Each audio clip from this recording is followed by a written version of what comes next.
Maximilien Robespierre era el hijo mayor de Maximilien Barthélemy François de Robespierre, nacido en 1732, abogado ante el Consejo Supremo de Artois, y de Jacqueline Marguerite Carraut, 3 años menor e hija de un cervecero de Arras. Después de conocerse en 1757, los dos jóvenes se casaron el 2 de enero de 1758. Robespierre, que nació en Arras el 6 de mayo del mismo año, fue concebido antes de la celebración del matrimonio de sus padres. Su padre era descendiente de una familia de juristas de Artois. Su abuelo, Maximilien, también había sido miembro del Consejo Supremo de Artois. Su bisabuelo, Martín, había sido fiscal en Carbin, y su tatarabuelo, Robert, había sido notario en Carbin y Vail-de-Oignies. La pareja tuvo 4 hijos más: Charlotte, en 1760, Henriette Eulalie Francois en 1761 y Augustin en 1763.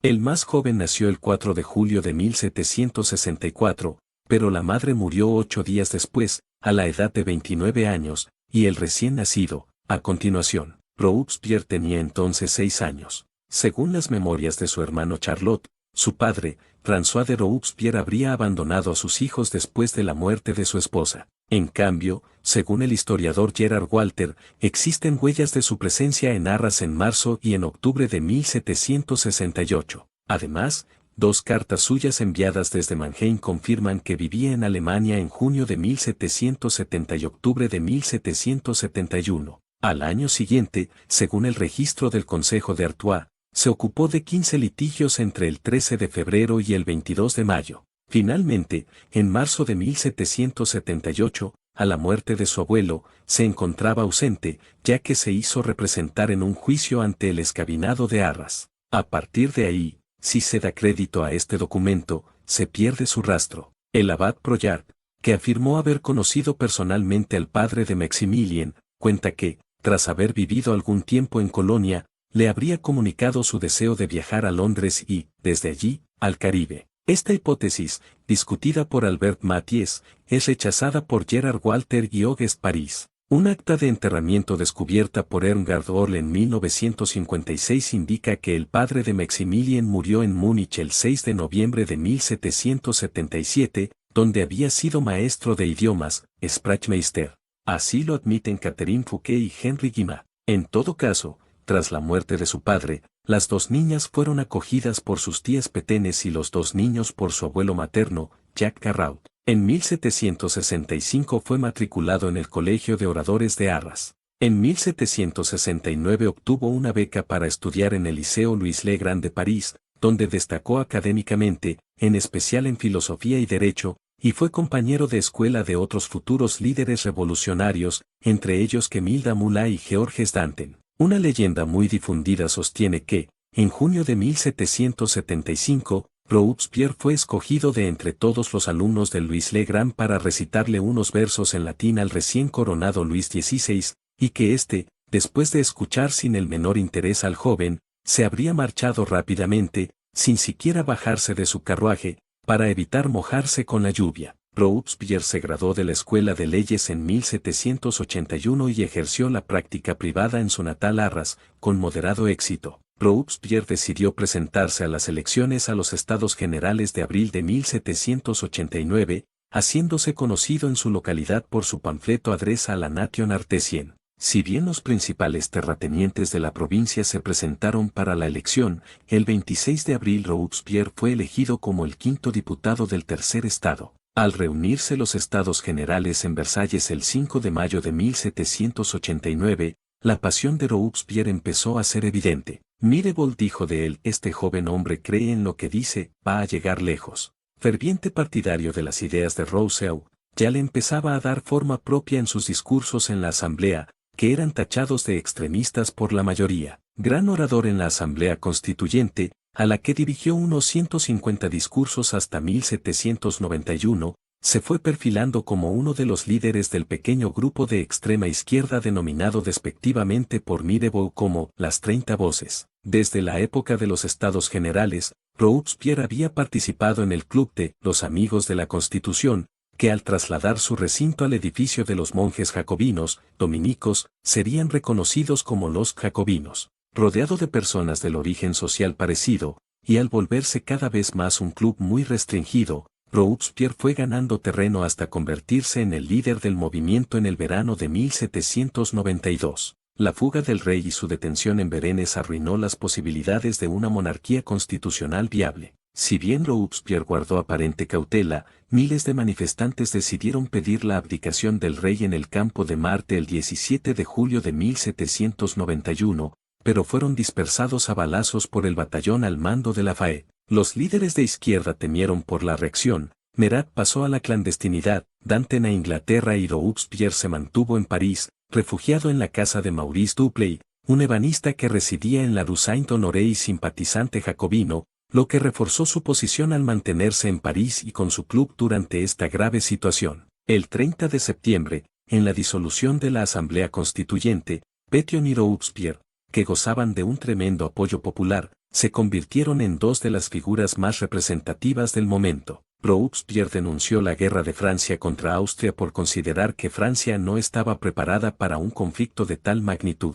Formó parte de la Convención Nacional, que se eligió por sufragio universal, y en la que se sentó entre los montañeses, llamados así por tener sus escaños en la parte alta del hemiciclo de la Asamblea Nacional. El apoyo de los revolucionarios de París, los sansculottes, en las asambleas de cada distrito y municipio de la región parisina, llevó a Robespierre al poder, primero como miembro de la Comuna Revolucionaria que ostentaba el poder local, luego como representante de la ciudad en la Convención Nacional que asumió todos los poderes, y en la que Robespierre apareció como portavoz del Partido Radical de la Montaña, junto con Danton y Marat. Fue en este momento cuando Robespierre manifestó abiertamente su republicanismo. Luchó firmemente contra los girondinos, el grupo de diputados moderados procedentes de la región de Burdeos, la Grande, grupo de carácter conservador que abogaba por un Estado descentralizado y se inclinaba por mantener la monarquía constitucional o, en todo caso, llevar a cabo una revolución moderada.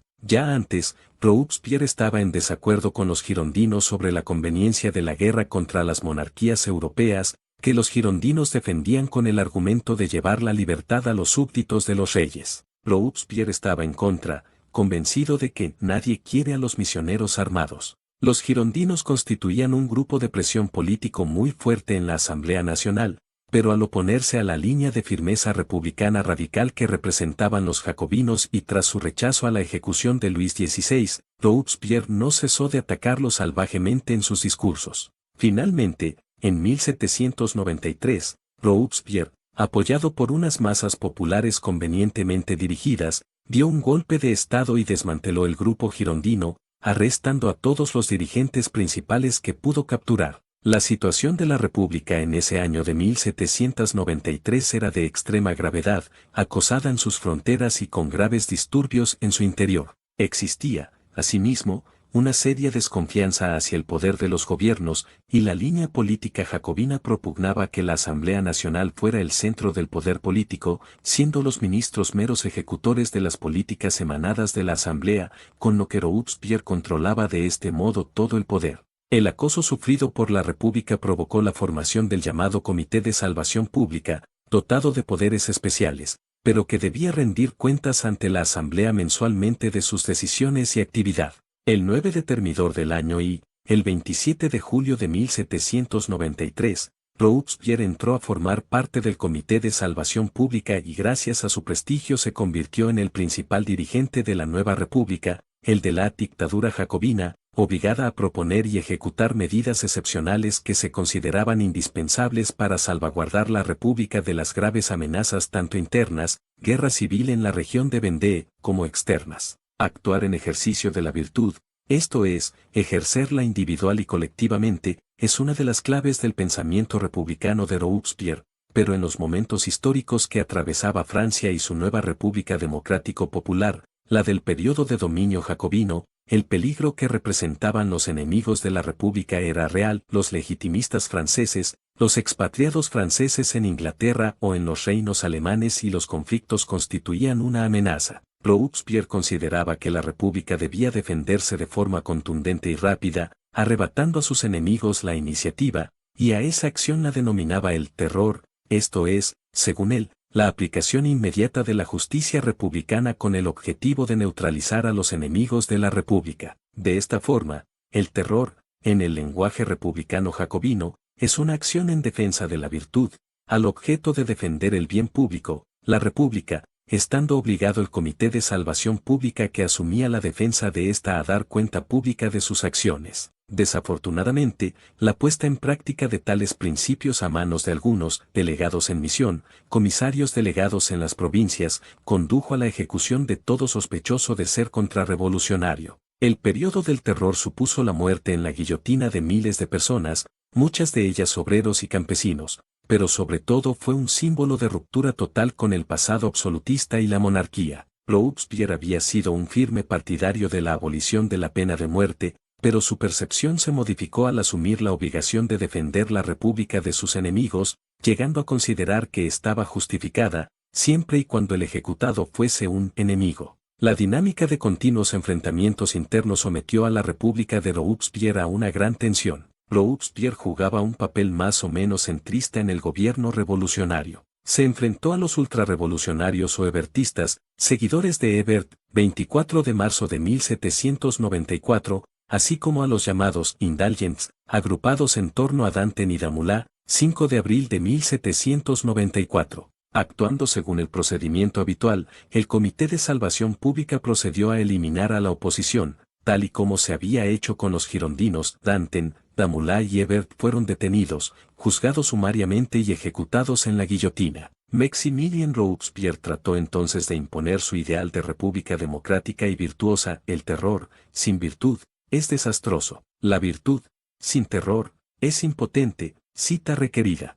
La propuesta republicana de Robespierre asumía los valores de la Ilustración y los desarrollaba políticamente en la práctica, coronándola espiritualmente con la institución del culto al Ser Supremo, en realidad una concesión teísta frente a los sectores más abiertamente antirreligiosos. El sistema administrativo escogido fue el centralista, potenciando el francés como único idioma para la enseñanza, lo que a largo plazo supuso prácticamente la erradicación de las lenguas romances del sur, del flamenco, del alemán, del bretón y del vasco. La teoría del gobierno revolucionario es tan nueva como la revolución que la ha traído. No hay que buscarla en los libros de los escritores políticos, que no han visto en absoluto esta revolución, ni en las leyes de los tiranos que, contentos con abusar de su poder, se ocupan poco de buscar la legitimidad. Esta palabra no es para la aristocracia más que un asunto de terror, para los tiranos, un escándalo, para mucha gente un enigma. El principio del gobierno constitucional es conservar la república, la del gobierno revolucionario es fundarla. El gobierno constitucional se ocupa principalmente de la libertad civil, y el gobierno revolucionario de la libertad pública. Bajo el régimen constitucional es suficiente con proteger a los individuos de los abusos del poder público. Bajo el régimen revolucionario, el propio poder público está obligado a defenderse contra todas las facciones que le ataquen. El gobierno revolucionario debe a los buenos ciudadanos toda la protección nacional, a los enemigos del pueblo no les debe sino la muerte. Robespierre, sometido a una continua presión y deseoso de aplicar su programa sin trabas, empezó a ausentarse de las reuniones formales del Comité de Salvación Pública. Esto provocó una gran inquietud entre miembros de la convención y del propio comité, incluso entre quienes habían sido hasta entonces partidarios del terror. Fouché, Barras, los diputados del Marat, cita requerida, que temían, muy justificadamente, seguir los pasos de Danton y Hebert. La instauración del Gran Terror fue considerada innecesaria, ya que tras las victorias militares, la revolución ya estaba consolidada y no era preciso un régimen tan extremista. Pensando, no sin razón, que la continuidad de El Incorruptible al frente del Comité de Salvación Pública implicaría que Robespierre estaba ahora decidido a limpiar la república de todo aquel que pudiera rivalizar con él en el liderazgo de la nación, comenzó a fraguarse un golpe de Estado en el interior del propio poder revolucionario, cuya cúpula estaba repleta de girondinos no confesos, de jacobinos deseosos de vengar las muertes de Danton y Hebert, o simplemente de gente temerosa de ser acusada de traición y ajusticiada en consecuencia por el inflexible Robespierre. El 26 de julio de 1794, Robespierre pronunció un discurso extraño que se podía interpretar como un testamento político, pero también como aviso de que iba a denunciar ante la convención a nuevos traidores a la revolución. Al día siguiente, apareció uno de sus colaboradores más estrechos, Luis de Saint-Just, para presentar un informe del comité sin haberlo leído antes a los otros miembros del mismo. Aunque se trataba de una propuesta de conciliación, algunos diputados, aterrados ante la posibilidad de que fuera a reclamar la depuración dando nombres, comenzaron a dar gritos, impidiéndole seguir con el discurso. Un grupo de diputados fue especialmente activo en este sentido, ya que en los días anteriores habían planeado la caída de los robespierristas. Finalmente, después de que el centro le negara su apoyo, Robespierre fue acusado de dictador y detenido junto con otros 2 miembros del comité, Saint-Just y Georges Couthon. El hermano de Robespierre, Augustin, junto con Philippe Le Bas, miembro del Comité de la Seguridad General, pidieron ser arrestados junto con ellos. La ejecución de Robespierre. El hombre decapitado que se observa es Couthon, el cuerpo de Le Bas está tendido en el suelo. Robespierre aparece sentado en el carro cerca del cadalso con un pañuelo sobre la boca. Liberados de la cárcel por la Comuna de París, que les prestó apoyo, los robespierristas se refugiaron en el edificio del ayuntamiento, respaldados por un sector del ejército mandado por el general Henriot. Esa misma noche, las tropas leales a la convención asaltaron el ayuntamiento, que se había ido vaciando a medida que pasaban las horas. El edificio, tras un tiroteo durante el cual Robespierre resultó herido de un disparo en la cara a la altura de la boca, no se sabe si fue autoinfligido o producto de la escaramuza, cayó en manos termidorianas. Al día siguiente, Robespierre fue conducido a la Plaza de la Revolución, hoy Plaza de la Concordia, en la que más de 1000 personas habían sido decapitadas durante los meses anteriores, y fue guillotinado junto a 21 colaboradores, entre los que se encontraban Saint-Just, Couthon y el general Henriot. El cuerpo de Robespierre y el de los demás condenados fue enterrado en una fosa común en el cementerio de Errancis, en la que se vertió calorías viva a fin de borrar todo rastro.